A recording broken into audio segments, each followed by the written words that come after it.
sobre medicina explicada para quien la quiera repasar o para algún estudiante de medicina que quiera aprender un poco sobre ello. Voy a hablar sobre la fisiología del sistema renina-angiotensina-aldosterona.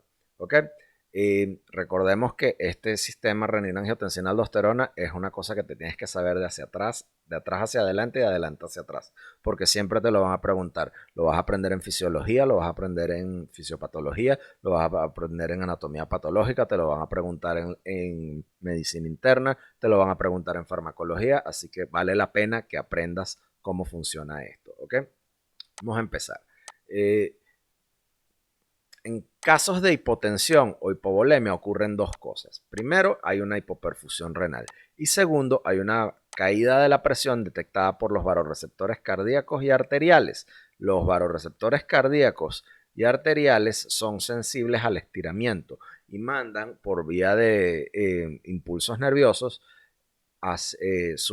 esta detección por medio de impulsos nerviosos hacia el par craneal 10 y el par craneal 9. Eso se integra en el núcleo del tracto solitario, van por una neurona de segundo orden mediada por GABA, esos axones descienden hacia el núcleo intermedio lateral a nivel de los a, a nivel de las torácicas, y a partir de allí mandan axones a corteza adrenal, ¿ok? Hacia la médula adrenal. Eso aumenta el nivel de catecolaminas circulantes y te va a aumentar la actividad nerviosa simpática de la arteriola aferente para buscar aumentar la presión dentro del aparato glomerular. A su vez, tenemos otro problema. Este riñón no está siendo perfundido de una forma eficiente. Eso quiere decir que el nivel de cloruro de sodio distribuido a la mácula densa está por debajo de lo óptimo. Esto quiere decir que hay una disminución en el estiramiento de los vasoreceptores de la pared de la arteriola eferente. ¿Ok? Todo esto tiene unas consecuencias, ¿ok? Que va a terminar en la liberación de renina por las células del aparato justaglomerular en la arteriola aferente, resultando un aumento de angiotensina 2.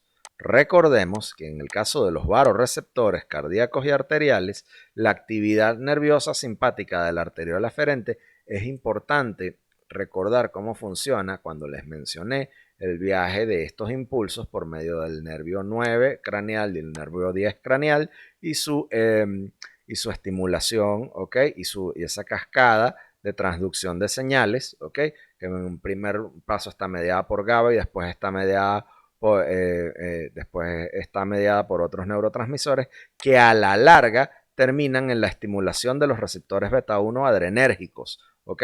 De la arteriola aferente también, de la arteriola aferente. ¿Ok? El resultado de esto es un aumento en la síntesis de angiotensina 2. Recordemos que el hígado sintetiza angiotensinógeno. La renina se convierte en angiotensina 1 y la enzima convertidora de angiotensina convierte la angiotensina 1 en angiotensina 2. ¿Ok? Este va a ser nuestro punto en común, que es el aumento de la angiotensina 2 por parte de la célula, por parte como consecuencia de la liberación de la renina, ¿ok? A partir de aquí van a ocurrir tres cosas en tándem, en común.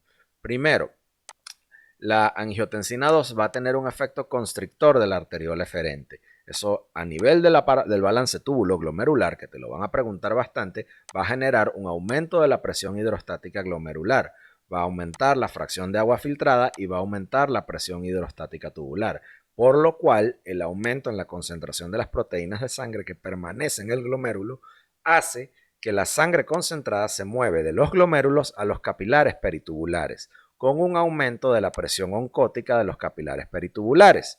Eso que implica la reabsorción de agua directamente a la sangre por gradiente osmótico e hidrostático del agua, aumentando la presión arterial.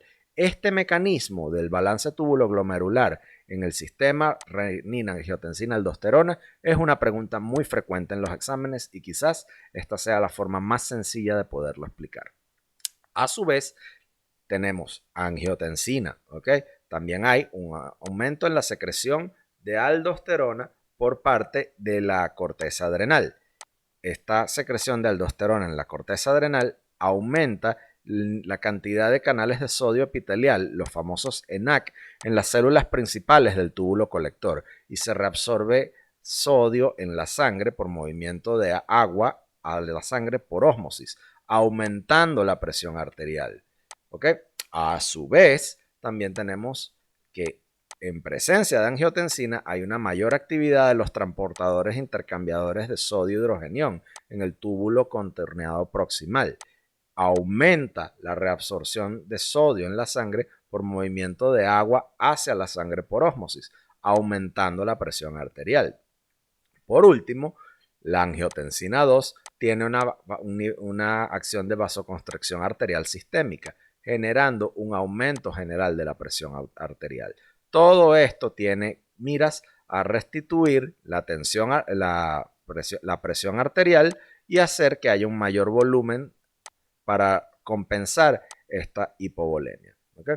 Con esto concluimos lo que es la fisiología del sistema renina-angiotensina-aldosterona.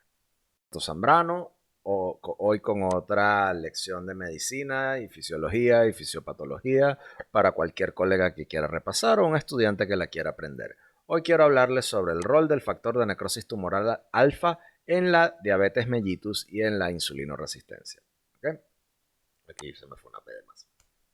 Te recuerdo que esta y otras lecciones están disponibles en mi Patreon, patreon.com/AlbertoZambrano, ¿ok? Así como en mi Instagram y en mi TikTok, al igual que aquí en mi canal de YouTube, ¿ok? Vamos a empezar. Quiero darte la bienvenida. Si eres un suscriptor nuevo, si eres un suscriptor recurrente, recuerda que estoy por aquí, ¿ok? Y que bueno, si quieres aprender y quieres lecciones particulares, por menos de lo que te cuesta un café suscribiéndote a Patreon, las puedes obtener, ¿ok? Bueno, empecemos. Fíjense, el factor de necrosis tumoral alfa juega un papel importante en la resistencia a la insulina. El rol del tejido adiposo es crucial aquí porque juega un papel de célula endocrina y autocrina. ¿Okay? El aumento de la ingesta calórica conlleva la acumulación de ácidos grasos en los adipocitos. Cuando los adipocitos llegan a rebasar su capacidad de absorción de ácidos grasos, se convierten en células con una actividad proinflamatoria un tanto compleja. En vista de que el adipocito ya no puede absorber ácidos grasos, los tejidos que le rodean comienzan a hacerlo, y estos tejidos son los macrófagos, los fibroblastos y las células endoteliales de los vasos sanguíneos. Esto desencadena una cascada bioquímica que termina alterando la forma en la cual funciona la insulina en el organismo. Todo esto comienza cuando el adipocito, que ya no puede absorber grasa, comienza a secretar la MCP-1, la proteína quimioatractora de monocitos-1, la cual comienza y aumenta el reclutamiento de macrófagos, cuya función es la de disponer adipocitos aumentados de tamaño. Esa acumulación de macrófagos en tejido adiposo es seguida por una acumulación de factor de necrosis tumoral alfa, sintetizada por los macrófagos y por los adipocitos. El TNF-alfa es un trímero formado principalmente por láminas beta que fue identificado con una homología estructural muy elevada y similar a la de las proteínas virales. Se parece mucho a una proteína viral. Los científicos identificaron al TNF-alfa y le dieron un papel importante en la alteración de la secreción de la insulina. ¿Okay? El TNF tiene tres funciones que en este caso termina siendo una pregunta muy frecuente en los exámenes de fisiología, de fisiopatología y de inmunología y en algunos casos de medicina interna y endocrinología. ¿Okay? Entonces tenemos que desempacar esto. Son tres aspectos. El primero es el metabolismo de los ácidos grasos en el adipocito y esto lo tengo que explicar para que lo entiendan. ¿Okay? Los adipocitos normofuncionantes tienen la capacidad de sintetizar proteínas específicas que les permiten almacenar ácidos grasos como los triglicéridos en el momento en el que una señal llega al receptor nuclear. Los PPAR gamma activan la transcripción genética que conlleva a la síntesis de proteínas como la lipasa lipoproteica que actúa sobre los triglicéridos en las regiones vecinas de ese adipocito. Por ende, fuerza la liberación de ácidos grasos libres. Estos son transferidos de vuelta a la membrana plasmática hacia adentro de la célula por una proteína transportadora de ácidos grasos donde luego son convertidos de nuevo a triglicéridos con la ayuda de la acetil-CoA sintasa. Cuando el cuerpo necesita usar los triglicéridos como fuente de energía, el TNF-alfa producido internamente puede inhibir la síntesis de proteínas y disminuir la lipogénesis, lo cual nos lleva al segundo mecanismo, que es el TNF-alfa fuera de los adipocitos. ¿Okay? El TNF-alfa tiene una segunda función. El TNF-alfa tiene roles importantes fuera del adipocito también. ¿Por qué? Porque cuando el tejido adiposo está inundado por TNF-alfa sintetizado por los macrófagos y por el mismo adipocito, este TNF-alfa se une a uno de sus dos receptores, el TNFR1 en la membrana celular del adipocito, lo cual produce una señal que activa las MAP quinasas que conllevan a la disminución de la transcripción genética del ARN mensajero con una inhibición de la síntesis proteica que promueve la lipólisis. Cuando comprendemos estas dos funciones anteriores, ¿ok? Esto nos va a permitir entender el por qué el TNF-alfa es una proteína inflamatoria. Porque el TNF-alfa absorbe la disminución, el TNF-alfa disminuye la absorción de los ácidos grasos al tiempo que promueve la liberación de ácidos grasos libres. ¿Ok? Les repito, el TNF-alfa disminuye la absorción de ácidos grasos libres al tiempo que promueve la liberación de ácidos grasos libres. Espero se haya entendido. ¿Okay?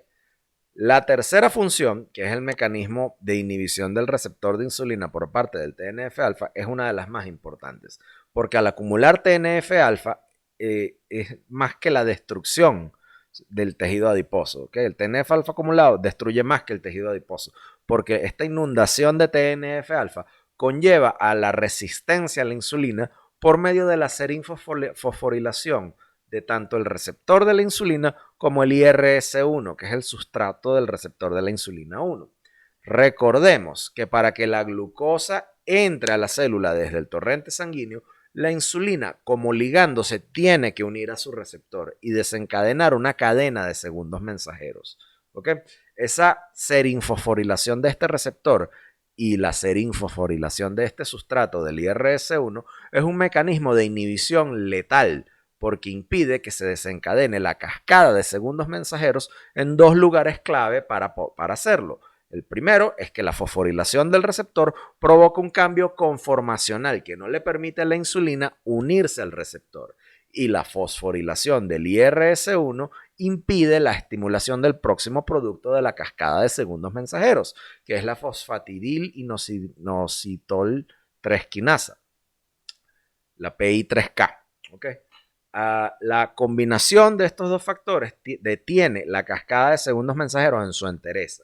Y como la insulina es incapaz de promover la captación de glucosa, esta se acumula en el torrente sanguíneo, conllevando a complicaciones como la diabetes. Es por esto que esta pregunta es muy frecuente en los exámenes donde tengas que integrar el metabolismo de los ácidos grasos, el mecanismo por medio del cual se da la cascada de segundos mensajeros de la insulina y porque esto es importante a nivel bioquímico. Porque si entiendes esta disfunción a nivel bioquímico, puedes entender qué es lo que ocurre después. Soy Alberto Zambrano, espero te haya gustado esto. Aquí, en esta parte, te dejo las referencias para que de los artículos que consulté para que puedas verlos. Aquí están. Y bueno, espero te haya gustado. Patreon.com/Alberto Zambrano, en TikTok albertozambrano.podcast y al igual que en Instagram. Suscríbanse al canal, denle like, comparten, guarden el video, denle me gusta y nos vemos en una próxima ocasión.